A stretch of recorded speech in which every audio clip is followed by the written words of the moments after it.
The wind over Carmel carried a strange kind of stillness that evening, the kind that belongs only to the end of something beautiful. Through the wide windows of his wooden home, Clint Eastwood sat facing the ocean, his silhouette washed in amber light. At 94, his frame had grown thinner, his hands slower, but his gaze, calm, sharp, unflinching, remained exactly as the world remembered it. A cup of black coffee sat cooling beside him, next to a stack of worn notebooks. The pages were filled with sketches of scenes, fragments of dialogue, pieces of a film that might never be made. On the top page, a single line stood alone. Every man rides into his own sunset. For decades, Clint had played cowboys, killers, cops, men who carried justice in their silence. But tonight there was no character left to hide behind, just a man, stripped of myth, staring into the same horizon he had once chased on screen. "I used to think the camera could capture truth," he murmured, his voice low and cracked by time. "But truth doesn't need a camera. It just needs the courage to be seen." He leaned back, letting the hum of the sea fill the room. On a nearby shelf, a photograph of him on the set of Unforgiven leaned against another from Gran Torino. The faces were younger, the eyes fiercer, but the question behind them had never changed. What makes a man whole? His final film was nearly done. The world would see it soon. But before the last scene was shot, Clint Eastwood had written something else. A message not for the audience, but for himself. He looked down at that final line, smiled faintly and whispered, "I've spent a lifetime telling stories about men who never looked back. Maybe it's time I finally did." The sun slipped beneath the horizon. The room dimmed, and for the first time in his long, relentless life, Clint Eastwood sat perfectly still, ready at last to speak the truth behind the legend. Long before he became a symbol of stoic strength, Clint Eastwood was just a quiet boy from San Francisco, born in 1930 during the Great Depression, a time when even the light seemed rationed. His father, a steel worker, moved the family from town to town, chasing work that was never guaranteed. His mother, Ruth, carried the calm of a woman who had learned to make peace with uncertainty. Clint grew up with a suitcase always half-packed and dreams that didn't yet have a name. He was a tall, lanky kid, shy, observant, polite. Teachers said he rarely spoke, but when he did, people listened. "He looked at you," one of them recalled, "like he was studying the world from the inside out." There was no glamour in his childhood, no safety net waiting beneath him. He learned early that no one was coming to rescue him, that survival depended on stillness, patience, and knowing when to move. He loved the ocean even then. When his family finally settled for a while in Piedmont, he would walk to the cliffs and watch the horizon. Sometimes he'd take long drives with his father, both of them silent for miles. Later in life, he would say, "I guess that's where I learned the language of men. Silence." After high school, he worked odd jobs: lifeguard, gas station attendant, logger. College wasn't an option. Money was thin, and the world wanted labor, not dreams. When the Korean War came, he was drafted. He didn't see combat, but the experience left a mark. "The Army taught me one thing," he once said. "You can follow orders all your life, or you can decide when the story changes." It was that quiet rebellion, that unspoken hunger, that pushed him toward Hollywood. He arrived in Los Angeles with little more than a car, a few dollars, and a restlessness he couldn't name. Acting wasn't a dream then. It was a gamble, a way to see if the world had more to offer than repetition and rules. The struggle was brutal. Rejection stacked up, rent went unpaid, but Clint never begged, never pleaded. He just waited, the same way he had as a boy, watching the ocean, patient for the tide to turn. When success finally came, it came like lightning, sudden, violent, and impossible to control. But even in those early moments, there was something guarded in him, something private that fame could never touch. That quiet, forged in hardship, became the foundation of everything that followed. It was the calm before every storm, the space between words, the silence in the eyes of a man who had already seen too much. Decades later, when asked where his unshakable stillness came from, Clint Eastwood smiled faintly and said, "When you grow up never knowing what tomorrow brings, you learn not to waste today by talking too much." Hollywood wasn't ready for Clint Eastwood, not at first. When he arrived, the studios were filled with clean-cut heroes, polished smiles, and men who spoke more than they meant. Clint didn't fit. His jaw was too hard, his silences too long. But when he walked into a room, the air shifted. There was something in his eyes, a storm that didn't need thunder to be felt. He started small, playing nameless soldiers and cowboys who spoke few lines. Casting directors thought he was too tall, too quiet, too raw. But directors noticed something else. He didn't act. He listened. He carried truth the way most people carried armor. Then came Rawhide, a TV Western that turned the unknown kid into a household name. But it was his trip to Europe in the 1960s that changed everything. In Spain under the blazing sun, Sergio Leone handed him a poncho, a cigar, and a new kind of destiny. The man with no name was born, a hero without words, a killer with a conscience, a mirror for every man who had ever stood alone.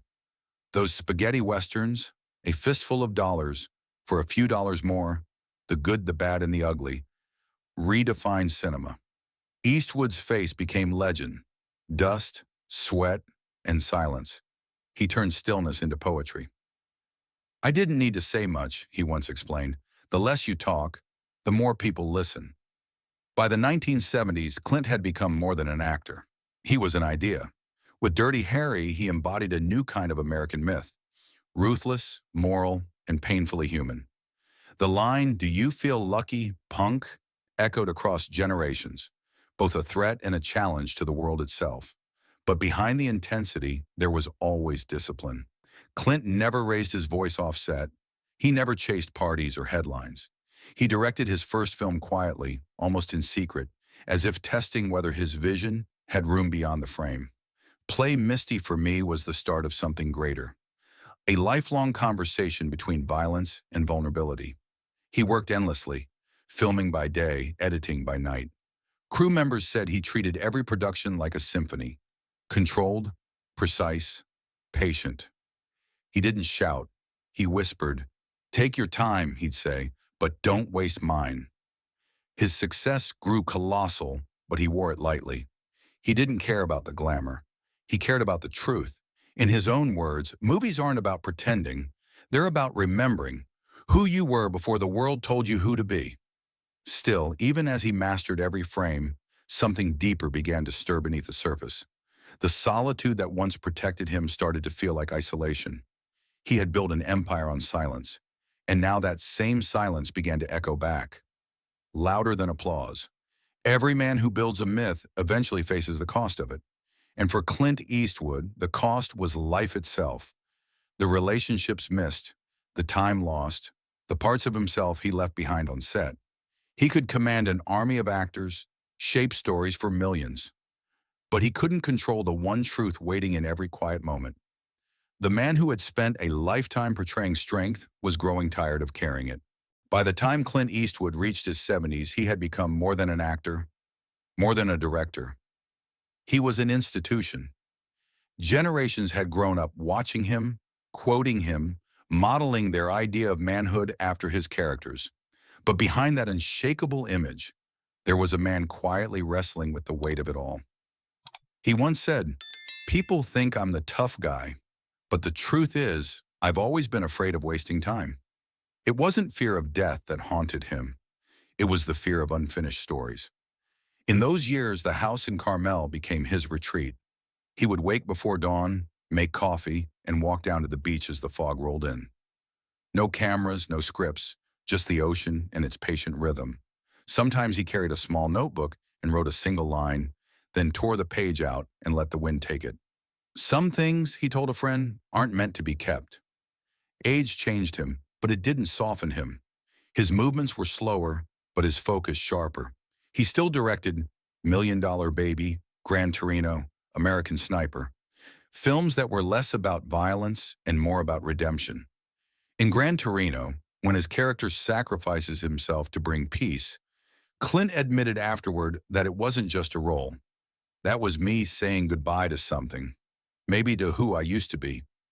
The people around him noticed the silence growing deeper. He was kind but distant, as if part of him had already stepped into another room. He rarely talked about regret, but his eyes did. He had lived a life filled with fame, children, loves, and losses, but he was never one to look back, not out of pride, but because looking back meant facing the cost of that relentless pursuit of purpose. He missed birthdays, lost marriages, watched friendships fade under the shadow of work. "You can't have everything," he said once, with a small, almost tired smile. "But you spend a lifetime trying anyway." Even as the world celebrated him, Clint began to withdraw. The interviews grew shorter, the public appearances rarer. He preferred small gatherings, dinners with old friends, long talks with his children, quiet nights on his porch. The myth was fading, but the man was coming into focus. He spoke more about mortality now, but not with fear. "Dying," he said, "is just the last scene. You can't stop it, but you can decide how you play it." And that decision, for Clint Eastwood, meant making one more film, not to prove anything, not to add another line to his legacy, but to say something that had been sitting inside him for years, something simple, human, and final. One night, as he sat with his longtime cinematographer, he looked out toward the Pacific and said, "You know what I've learned after all these years of pretending to be fearless? Real courage isn't pulling the trigger. It's standing there long enough to forgive yourself." That silence after those words said more than any movie ever could. The myth of the cowboy, the killer, the avenger, it all began to dissolve. What remained was just a man, sitting in the dim light, listening to the sound of waves and realizing that for the first time in his life, he didn't need to be strong anymore. In that stillness, he began to write his last script, not for the world, but for himself. And at the top of the first page, he wrote a single line: "Even legends need to learn how to let go." The final act of Clint Eastwood's life began quietly, the way all of his stories do. No announcements, no farewell tours, no grand speeches. Just an old man sitting at a wooden desk by the sea, trying to put into words what he'd spent a lifetime chasing on film. Truth. The film he was working on then would become his last. It wasn't about guns or violence or justice. It was about age, forgiveness, and the strange peace that comes when you finally stop running from yourself. He directed slowly, patiently. Every frame felt like a heartbeat. The crew said he treated each day on set as if it were borrowed time. And maybe it was. One afternoon, a young assistant asked him what kept him going after more than 60 years in Hollywood. Clint smiled and said, "I get up every morning and don't let the old man in." It was a line he had once used in The Mule, but now it was more than a line. It was his code, his quiet rebellion against time. Still, even the strongest will must bend. There were days when his body wouldn't follow his mind. He'd forget lines, drop a cup, lose his breath halfway up the stairs. He never complained, only grinned and muttered, "Guess the old man's catching up." But as the days grew shorter, something inside him began to shift. He talked less about the film and more about the people he wished he'd spent more time with. He told a friend, "Movies gave me everything, but they also took everything I didn't know I needed." He started writing letters, not for the public, not for posterity, but for those he'd loved in silence. His children, his partners, the friends who had walked beside him in the dust. The letters were brief, written in his uneven hand. One of them simply said, "I'm sorry I was always working. I thought I was making something lasting. Turns out the lasting things were already here." Those who visited him near the end described him as calm, even playful. He'd tell stories from old sets, laugh about forgotten lines, and pour whiskey with the same precision he used to frame a shot. But sometimes, when the room went quiet, his gaze drifted toward the horizon, that endless California sunset that had followed him all his life. It was during one of those silences that he finally revealed his last wish. He turned to his longtime friend and producer and said softly, "When I go, I don't want applause. I just want someone to open the windows so the sea can come in." It was simple, like everything about him. No sentimentality, no spectacle, just light, air, and the rhythm of the waves. He wanted his final moments to be the way he had lived. Honest, grounded, quiet. A few days before the end, he insisted on visiting the editing room one last time. He sat in the dark, watching the final scene of his film. It was a sunset, of course. A lone figure walking away from the camera, disappearing into light. When the reel stopped, he didn't speak for a long while. Then he turned to his editor and said, "That's the one. Don't change a thing." He stood, looked at the screen one last time, and whispered, "You tell your stories long enough, and one day they tell you back." That night he went home, had a small dinner, poured himself a glass of whiskey, and watched the sea until the sky turned black. He said nothing, did nothing dramatic. He simply breathed, slowly, evenly, until sleep came like the end of a scene. When the sun rose over Carmel the next morning, the light poured through the open windows, and the sound of the ocean filled the room. Clint Eastwood had gotten his wish. The sea had come in. The news came quietly, just the way he had wanted. No press conferences, no drama, just a few words passed between friends, and soon the world understood. Clint Eastwood, the man who had carried American cinema on his back for more than 6 decades, was gone. Hollywood stood still. Directors, actors, and crew members who had once worked under his calm command shared the same sentiment. It didn't feel like losing a star. It felt like losing a compass. Because for everyone who had ever stood behind a camera, Clint Eastwood wasn't just an actor or even a filmmaker. He was the reminder that simplicity, honesty, and silence could be more powerful than noise. At his home in Carmel, there was no grand memorial. His children gathered in the house by the sea, where the scent of salt and pine filled the air. They kept the windows open, just as he had asked. The sound of the Pacific rolled softly through the rooms. On the small table near his chair, a single notebook remained open. Its final page read, "If I've learned anything, it's this. We're all just passing stories to the next hand." No monuments were built, no marble statues raised. He didn't need them. His monument was light, the kind that flickers across a movie screen when his face appears, calm and unyielding, in some old western at midnight. Audiences still hold their breath at that silence, still wait for that single quiet look that says more than dialogue ever could. Years later, when young filmmakers spoke his name, they didn't talk about fame or awards.